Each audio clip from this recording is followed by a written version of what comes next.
There's an important thing to understand about salvation and how it does depend on a moral life.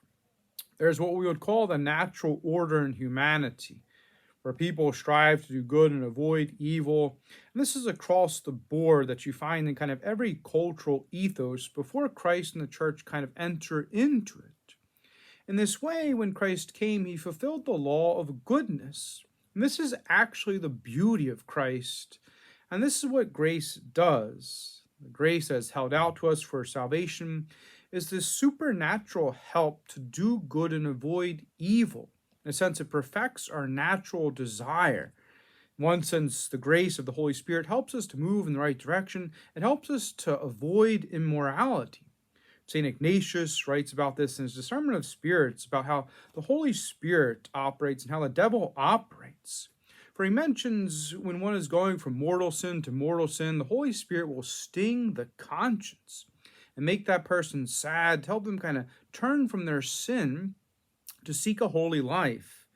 But interestingly enough, when one's going from good deed to good deed, the evil one will seek to make one sad. And this is where it really helps to understand the spiritual life and how we must choose to the contrary and continue in the good work that we are doing. The devil seeks to get you to think that doing good is useless, or to think in the end it doesn't even matter. For grace strengthens the will to do what is good as the Holy Spirit leads us on the way to salvation. This is why all the saints, when they left any kind of slavery to sin in any way, shape, or form that they found themselves in, they attributed it to God's grace because they recognized it was God at work in them that gave them the strength and led them toward this moral freedom.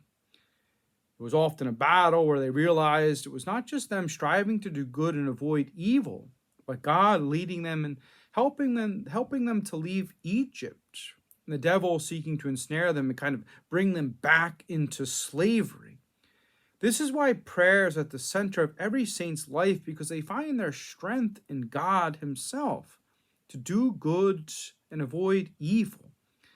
And they find in him their source of strength, him who understands their kind of real need for mercy and their fallenness, and their real need for grace to become good and leave sins in their life behind.